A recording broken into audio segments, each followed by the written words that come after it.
আরজিকরের ঘটনা প্রায় 105 দিন অতিক্রান্ত। 100 দিনের পরেই দ্রোহের রাত্রি যাপন বলে একটি কর্মসূচি মূলত বামপন্থী ছাত্র সংগঠন, বামপন্থী ডাক্তার সংগঠন এবং বামপন্থী নেতারা কলকাতা সহ রাজ্যের বিভিন্ন জায়গায় পালন করলেন।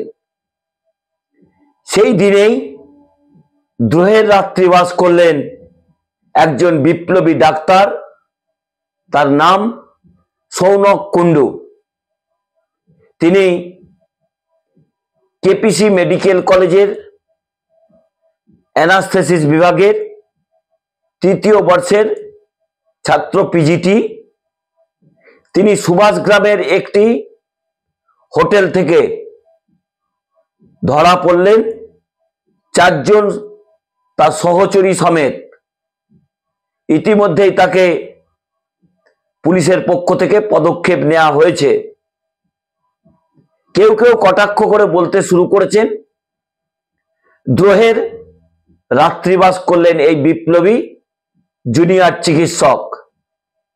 তাকে দেখা যাচ্ছিল আরজিকরের ডাক্তারি তরুণী ছাত্রের মৃত্যুর প্রতিবাদ করতে। এই হচ্ছে জুনিয়র ডাক্তারদের চরিত্র। মহিলা সম্মানের কথা বলেন, মহিলাদের স্বাধীনতার কথা বলেন। সেই মহিলাদের নিয়েই তিনি সুভাষগ্রামের একটি হোটেলে রাত্রিবাস করতে গেছিলেন। পুলিশের জালে ধরা পড়তেই পর্দা ফাঁস হয়েছে এই বিপ্লবী ডাক্তারদের। নমস্কার, আমি দেবজ্যোতি।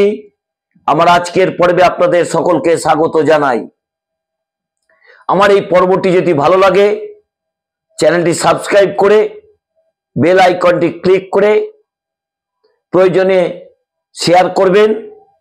আপনাদের কোনো মূল্যবান মতামত থাকলে আমাকে কমেন্ট বক্সে লিখবেন।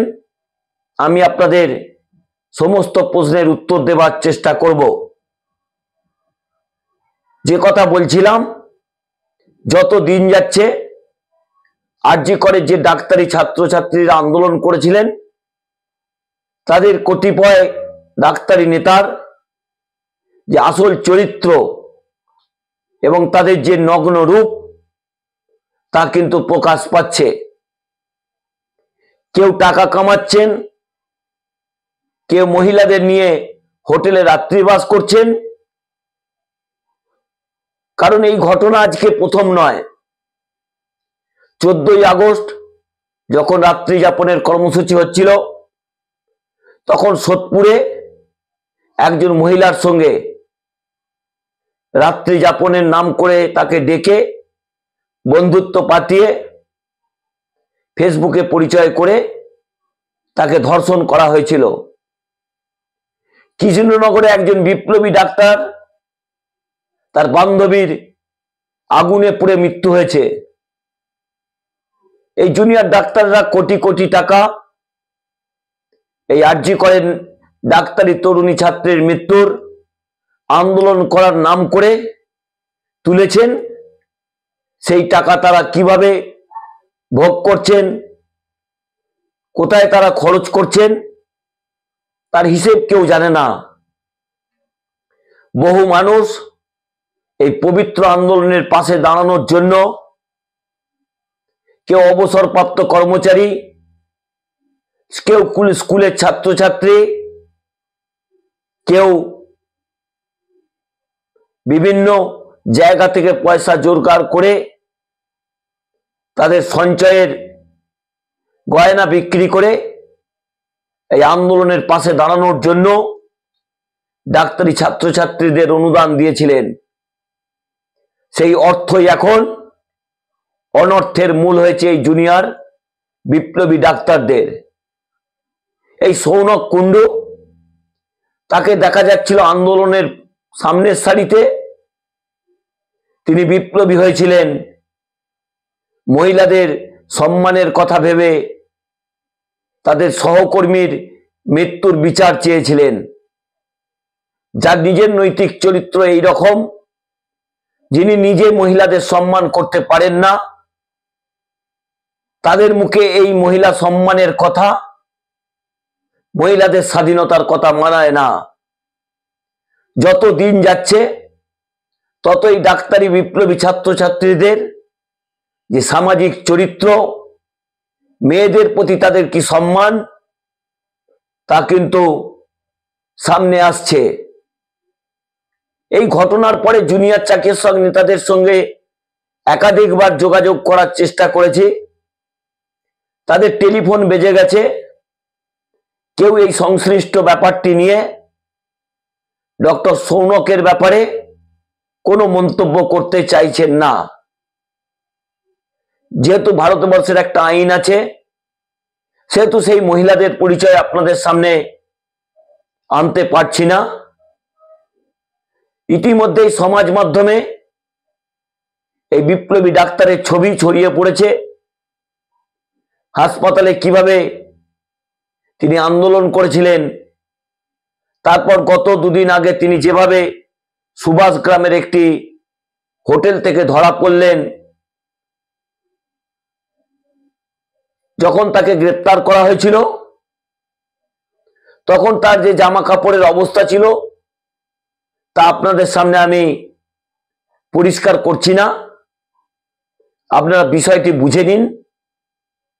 সহচরীদের নিয়ে, একজন দুজন নয়, 4 জনকে নিয়ে তিনি এই হোটেলে দ্রোহের রাত্রিবাস করতে গেছিলেন। কারণ 100 দিনের পরে বাংলার মানুষকে কিছুটা জাগিয়ে তোলার জন্য দ্রোহের রাত্রিবাস এই ডক্টর কুন্ডু করে দেখালেন। যখন পুলিশের কাছে তাকে হাতে নাতে ধরে গ্রেপ্তার করে আনা হয়, তখন তিনি পুলিশ অফিসারের কাছে জোরহাত করছেন, বলছেন আমার সামাজিক সম্মান আছে, আমায় ছেড়ে দিন, যে ভুল হয়েছে সে ভুল আমি শুধরে নেব। যখন এই রাজ্যের মুখ্যমন্ত্রীর সঙ্গে বৈঠক করছিলেন, রাজ্যের স্বাস্থ্য ব্যবস্থাকে নষ্ট করার জন্য ধ্বংসাত্মক আন্দোলন করছিলেন, যখন এই ডাক্তারি তরুণী ছাত্রের মৃত্যুর ধর্ষণের প্রতিবাদ করছিলেন, তখন কোথায় ছিল আপনার এই সাদা জামার ভিতরে লুকোনো এই অন্ধকার মনটা? তখন তো আপনি বিপ্লবী ছিলেন, উই ওয়ান্ট জাস্টিসের স্লোগান দিচ্ছিলেন, কাশ্মীরের স্লোগান দিচ্ছিলেন, রাজ্যের মুখ্যমন্ত্রীর পদত্যাগ চাইছিলেন, লালবাজারে গেছিলেন সিদ্ধানা নিয়ে, কৃত্রিম সিদ্ধানা কলকাতার পুলিশ কমিশনার বিনীত গোয়েলের হাতে দিয়ে এসেছিলেন, রাজ্যের স্বাস্থ্য সচিবের কাছে কৃত্রিম ব্রেন দিয়ে এসেছিলেন। তখন কোথায় ছিল আপনার সেই সিদ্ধারা? আপনার সিদ্ধারা তো দেখলাম পুলিশের কাছে একেবারে বেঁকে ধনুক হয়ে গেছে। আর যাই বলেন আপনাদের মুখে, নারী সম্মানের কথা মানায় না। আর আপনাদের যারা রাজনৈতিক প্রভু রয়েছে, সেই সিপিএম নেতাদের চরিত্র যতটা কম বলা যায় ততই ভালো। আপনারা সেই সুশান্ত ঘোষ, তন্ময় ভট্টাচার্য, নেপালদেব ভট্টাচার্য, বিমান বসুদের যোগ্য উত্তরসূরি। আপনাদের কাছে এই নারী সম্মানের কথা না শোনায় ভালো। বাংলার মানুষের কাছে কি মুখ দেখাবেন? 14ই আগস্ট যারা আপনাদের সমর্থনে পথে নেমেছিলেন, তাদের কাছে কি মুখ দেখাবেন? তবে আপনাদের লজ্জা ঘেন্না কোনোটাই নেই, দোকান কাটা।